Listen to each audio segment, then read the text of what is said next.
Epictetus was born a slave. He experienced the kind of hardship most of us can barely imagine, a life of obedience imposed by another, the humiliation of servitude, and physical abuse so severe that his leg was permanently crippled. Yet he rose to become one of the most revered philosophers in the Roman world, a man whose wisdom has echoed across millennia. How could a person bound by chains achieve intellectual and moral freedom that far surpassed even the wealthiest Romans? The answer lies in a brutal yet liberating truth. Circumstances are neutral. Epictetus taught, men are disturbed not by things, but by the views they take of them. This is the cornerstone of Stoic thought. The external world cannot dictate your inner life unless you allow it. Pain, loss, injustice, poverty, illness, betrayal, these are neutral forces. They carry no inherent meaning beyond what we assign to them. It is not the beating, the insult, the unfair treatment, or the setback that destroys us. It is our interpretation, our judgment of them as intolerable, as tragedies, as reasons to surrender. Most men spend their lives waiting for the perfect moment to begin, for the ideal partner, the ideal job, the perfect financial situation. They imagine a future in which the world aligns with their plans and then assume they will finally be ready to act. Yet the world is chaotic. It is indifferent to your hopes, your desires, and your readiness. To wait for external perfection is to consent to a life of delay and disappointment. Every hour spent wishing the world were different is an hour surrendered to stagnation. Every day spent cursing circumstances that refuse to conform is a day spent imprisoned by illusion. Stoicism refuses this passive submission. The Stoics see circumstances as tools, as raw material from which action is forged. Obstacles are not enemies, they are opportunities. Marcus Aurelius wrote, "The impediment to action advances action. What stands in the way becomes the way." The rock in your path is not a roadblock, it is the path itself. The challenge, the setback, the limitation, the unfair twist of fate, all of it is the arena in which character is built and potential is realized. Consider this practically. You lose your job. A cruel and unexpected turn of events. Most people would despair. They would curse their luck, blame the system, and retreat into passivity. The Stoic, however, assesses the situation as neutral data. The job is gone, not good, not bad. What matters is the response. Do you sulk or do you adapt? Do you complain or do you explore new avenues? The loss of income becomes a catalyst to develop skills, pursue entrepreneurship, seek higher purpose, or mend neglected relationships. The event itself carries no judgment. The meaning is assigned by your mind. The neutrality of circumstances also liberates from resentment and envy. So many lives are wasted comparing what others have and lamenting what we lack. Social media amplifies this tendency, showing curated glimpses of success, wealth, and pleasure, leading men to feel perpetually deprived. Yet the Stoic recognizes that these external conditions are irrelevant to true progress. Another man's fortune does not diminish your potential. The rain does not slow the river, it merely adds to the current. Your task is to navigate what is in front of you, not to curse the rain or wish for sunshine. Moreover, understanding that circumstances are neutral fosters resilience. Life is inherently unpredictable. Illness strikes, relationships fracture, economies collapse. The Stoic is not immune to suffering, but he is immune to being dominated by it. When external conditions are neutral, the mind remains sovereign. Your peace is not contingent on comfort, wealth, or approval. You become unshakable because your foundation is internal, built upon reason, virtue, and disciplined choice. The world can throw any number of calamities your way, and you will still find the path forward. This principle is not abstract. It is intensely practical. Consider the minor, everyday obstacles that consume so much attention. Traffic jams, rude colleagues, missed appointments. Most people allow these neutral events to dictate mood, productivity, and even self-esteem. The Stoic sees them for what they are: transient, external, and neutral. The rude comment, the delay, the inconvenience, they do not harm your essence unless you consent. You cannot control these events, but you can control your focus, your patience, and your response.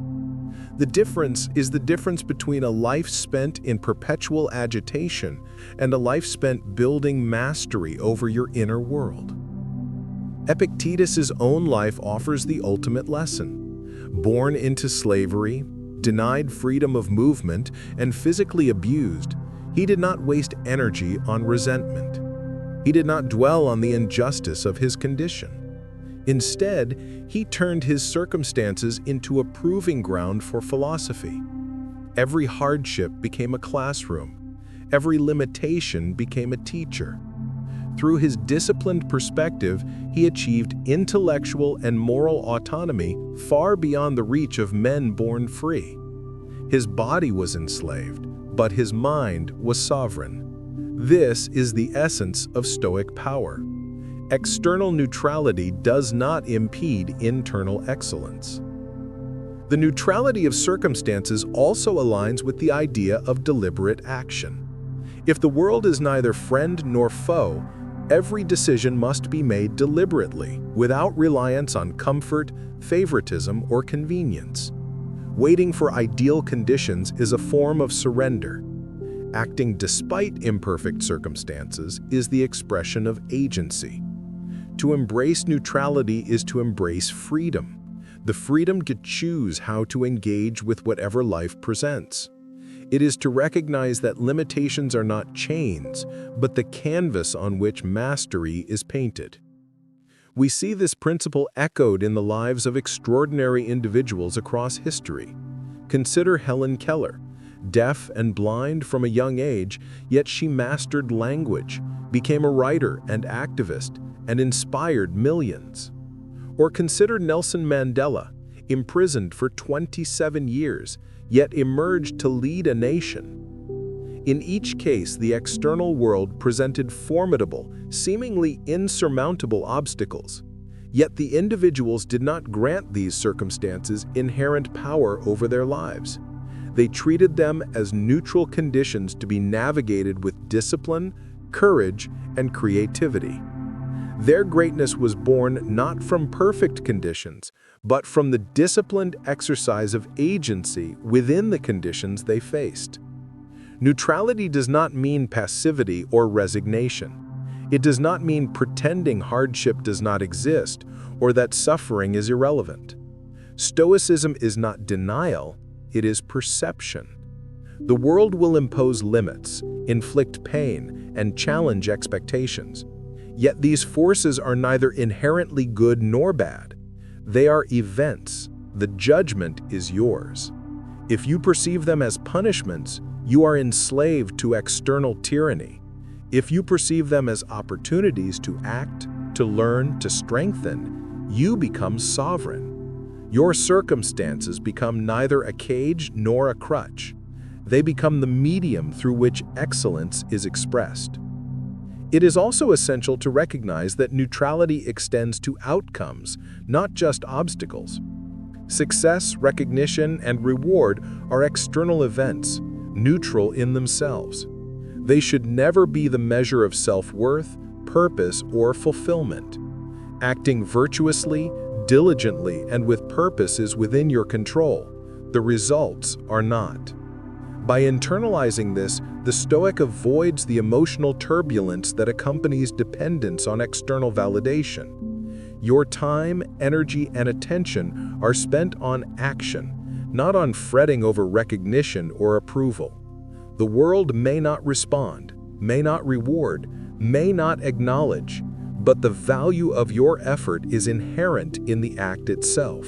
Marcus Aurelius captured this brilliantly. Don't hanker after what you don't have. Instead, fix your attentions on the finest and best that you have, and imagine how much you would long for these if they weren't in your possession. The Stoic mind turns the neutral into the useful, the ordinary into the extraordinary.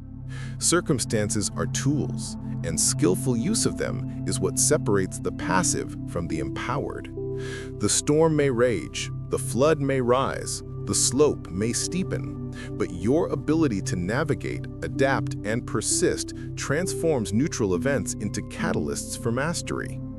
In practice, embracing the neutrality of circumstances requires constant vigilance.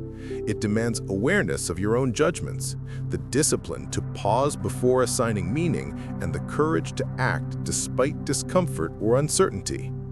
When your car breaks down, the project fails, or a friend betrays trust, you can either allow your mind to react automatically with frustration, despair, or blame, or you can choose to see the situation objectively, identify the actionable elements, and act with purpose.